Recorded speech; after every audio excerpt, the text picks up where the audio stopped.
వీక్షకులందరికీ నమస్కారం. అందరికీ నూతన ఆంగ్ల సంవత్సర శుభాకాంక్షలు. చాలా మందికి క్యూరియాసిటీ ఉంటుంది, వచ్చే సంవత్సరం గ్రహగతుల్లో ఏమైనా మార్పులు ఉన్నాయా? అసలు నిజానికి క్యూరియాసిటీ ఉన్నా లేకపోయినా తెలుసుకోవాల్సినటువంటి విషయం ఏంటంటే గ్రహగతులు ఎలా ఉన్నాయి. ఈ దీర్ఘ సంచార గ్రహాలను బట్టి చూసేటువంటి ఈ సంవత్సర ఫలితాల్లో ఈ 2025వ సంవత్సరం జనవరి 1వ తారీఖు నుండి డిసెంబర్ 31 వరకు ఏ గ్రహాల తాలూకు అనుకూలత, ఏ గ్రహాల తాలూకు ప్రతికూలత మన మీద ఉంది అని తెలుసుకోవడం ద్వారా ఒక నిర్దిష్టమైనటువంటి ఒక ఆలోచన వస్తుంది. పలానా గ్రహం మనకు అనుకూలంగా ఉంది, పలానాది ప్రతికూలంగా ఉంది అని ఒక ఇయర్ని ప్లాన్ చేసుకోవచ్చు. ఉదాహరణకి గురువు అనుకూలంగా ఉన్నట్టయితే ఆ సంవత్సరంలో నూతన వస్తువులు, వాహనాదులు, ఉద్యోగంలో ఎదుగుదల, లేదా ఏదైనా ఇల్లు కట్టుకోవడము, సంతానం కలగడం, వివాహాది శుభ కార్యక్రమాలు జరగడం, ఇటువంటి వాటి మీద ఎక్కువ ప్రభావాన్ని చూపిస్తారు.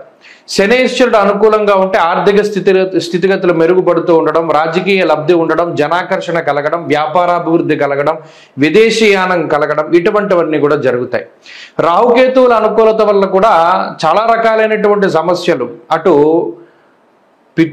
మాతృ వర్గం నుండి ఏదైనా ఆస్తిపాస్తులు రావాల్సి వచ్చినా, పితృ భ్రాతృ శాపాదులు ఉన్నా, లేదా మరి ఏ ఇతరత్ర వంశపారంపర్య ఆస్తుల నుండి ఏదైనా తగాదాలు ఉన్నా అటువంటి వాటి నుండి బయటపడడానికి, శత్రు రోగ రుణ బాధల నుండి బయటపడడానికి, అనారోగ్య సమస్యల నుండి బయటపడడానికి కూడా ఈ గ్రహ సంపత్తి చాలా ముఖ్యంగా ఉపయోగపడుతుంది.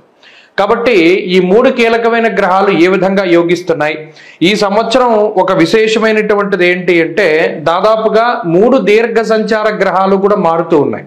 ఎప్పుడు ప్రతి సంవత్సరం ఏమవుతుంది అంటే గురువు కానీ రాహువు కానీ, ప్రతి సంవత్సరం గురుడు మారతారు, గురుడితో పాటు అప్పుడప్పుడు శని మారతారు, లేదా గురుడితో పాటు అప్పుడప్పుడు రాహువు మారుతారు. ఈ సంవత్సరం ఏమవుతుంది అంటే 3 గ్రహాలు కూడా మారుతూ ఉన్నాయి. అంటే గురువు మే నెల 15వ తారీఖు దగ్గర నుండి మిథున రాశిలోకి ఆయన సంచారం చేస్తారు. శనేశ్వరుడు ఈ సంవత్సరం మార్చి 30వ తారీఖున కుంభరాశిని వదిలిపెట్టి మీనరాశికి వెళ్తారు. అలాగే రాహువు మే 21వ తారీఖున మీనరాశిని వదిలిపెట్టి కుంభంలోకి వెళ్తారు. రాహుకేతువులు వక్రంలో ప్రయాణం చేస్తారు కాబట్టి వెనక్కి వెళ్తారు. సో ఒకే నెలలో 2 పెద్ద గ్రహాల మార్పు. అదేంటి? మే నెలలో గురు రాహువుల యొక్క మార్పు, దానికి మునిపే ఈ మార్చి 30వ తారీఖున శని మార్పు. కాబట్టి ఇది చాలా కీలకమైనటువంటి సంవత్సరం. చాలా గ్రహగతుల్లో మార్పులు, 3 గ్రహాల్లోనూ దీర్ఘ సంచార గ్రహాలు, అంటే రాహుకేతువులు అంటే 2 కింద లెక్కేసుకుంటే 4 గ్రహాలు. ఈ క్రియాశీలకమైనటువంటి మార్పుల్లో లాభపడేటువంటి రాశుల్లో మీ రాశి ఉందా లేదా అనేటువంటిది మనం తెలుసుకుందాం. వీక్షకులందరికీ నమస్కారం. 2025వ సంవత్సరంలో మిథున రాశి వారికి ఏ విధమైనటువంటి ఫలితాలు కలగబోతున్నాయో మనం ఈ కార్యక్రమం ద్వారా తెలుసుకుందాం. ముఖ్యంగా ఈ మిథున రాశి వారికి గత సంవత్సరం గురుడు అర్ధశుభుడు, ఈ సంవత్సరం మే దగ్గర నుండి జన్మగురుడుగా ఆయన సంచారం చేయబోతూ ఉన్నారు. అలాగే మొన్నటి వరకు భాగ్య శనేశ్వరుడు, ఇప్పుడు దశమ కేంద్రమందు శనేశ్వరుడుగా ఆయన సంచారం చేయబోతూ ఉన్నారు. ఇప్పుడు ఈ రాశి వారికి భాగ్యరాహు యొక్క సంచారం ప్రారంభమైంది. అంటే ఇలా చూసుకున్నప్పుడు దీర్ఘ సంచార గ్రహాలైనటువంటి గురుడు కానీ, రాహు కానీ, శని కానీ అంత అనుకూలమైనటువంటి స్థానాల్లో లేరు. అలానే ఇదేమైనా ప్రతిబంధకమైనటువంటి దోషభూయిష్టమైనటువంటి స్థానాల్లో ఉన్నారా అంటే కాదు, ఇవి యోగించినటువంటి స్థానాలు. మరి గోచారంలో బలం లేనప్పుడు జాతకరీత్యా బలం ఉన్నట్టయితే, అంటే ఎవరికైనా జాతకాల్లో మిథున రాశిలో పుట్టినటువంటి, అంటే మృగశిర 3, 4 పాదాలు, ఆరుద్ర, పునర్వసు 1, 2, 3 పాదాల్లో పుట్టినటువంటి వారు ఎవరైతే ఉన్నారో వారి జాతకాల్లో గనక దశాంతర్దశలు గనక బాగుంటే అప్పుడు ఈ గ్రహస్థితి కొంత తక్కువ ఫలితాన్ని ఇస్తూ ఉన్నా కొద్దిగా జీవితం ముందుకెళ్తుంది. జాతకంలో దశాంతర్దశల్లో అంత బలం లేనప్పుడు మాత్రమే, కొంత గోచారంపై ఆధారపడుతూ ఉన్నప్పుడు మాత్రం కొంత తక్కువ స్థాయిలో ఫలితాలు వస్తాయి. అంటే ఏంటండి? రాజగోపో యశోహాని ఉద్యోగస్య విరోధకం అన్నాడు. వ్యాకులం శోక సంతాప పాపముద్యోగ విఘ్నకం కృష్యాది సర్వ విఘ్నం చ అన్నారు. అలాగే భాగ్యస్థానం ముందు రాహు ఉన్నప్పుడు ఫలితం. ఇవన్నీ ఏంటంటే ప్రతిబంధక దోషాలు అంటారు. జన్మగురుడు రాజగోపో యశోహాని అంటే వచ్చేటువంటి ఆలోచనలపై ప్రభావాన్ని చూపెడతాడు ఆయన. గురుడు జన్మ రాశిలో ఉన్నప్పుడు ఇక్కడ ఒక విషయాన్ని గమనించాలి. మనం చెప్పుకునే ఫలితాలన్నీ చంద్రలగ్నం ప్రకారమే, అంటే రాశి ప్రకారమే ఉన్నాయి. లగ్నం వేరు, రాశి వేరు. ఈ గోచార ఫలితాలన్నీ రాశి ప్రకారమే ఉంటాయి. సరే, ఇలా రాశి ప్రకారం ఉన్నప్పుడు, రాశిలో గురుడు ఉన్నప్పుడు పై అధికారులతో సమస్యలు తీసుకురావడం, లేదా ఎవరితోనూ పొసగకపోతూ ఉండడం, ఇండివిజువాలిటీగా మనకి అంత తగినటువంటి ఆత్మవిశ్వాసము, ఆత్మస్థైర్యం ఇవేమీ లేకపోవడము, ఇతరులపై ఆధారపడవలసినటువంటి పరిస్థితులు, ఇవన్నీ కూడా కొంత చికాకును కలిగిస్తాయి. దీనివల్ల ఏంటి, ఎవరితో సపోర్ట్ కోసం వెళ్తాం, వాళ్ళు సరిగా మాట్లాడకపోయినా పలకరించకపోయినా కొంత ఇబ్బంది పడుతూ బాధపడాల్సిన పరిస్థితులు ఉంటాయి. ఉద్యోగస్య విరోధకం అన్నారు. అటు వ్యాకులం శోక సంతాప పాపం ఉద్యోగ విఘ్నకం అని చెప్పి శనికి శ్లోకం చెప్పారు. ఇక్కడ ఉద్యోగస్య విరోధకం అని గురుడికి శ్లోకం చెప్పారు. అంటే ఇక్కడ మిథున రాశి వారికి ఈ సంవత్సరం మొత్తం దేని మీద ఎక్కువ ఇంపాక్ట్ ఉంటుంది అంటే ఉద్యోగ వ్యాపారాదులపై ఇంపాక్ట్ ఉంటుంది. కాబట్టి కొత్తగా ఎవరైనా మిథున రాశి వారు వ్యాపారం పెట్టాలి, మీ పేరు మీద పెట్టుకోకూడదు.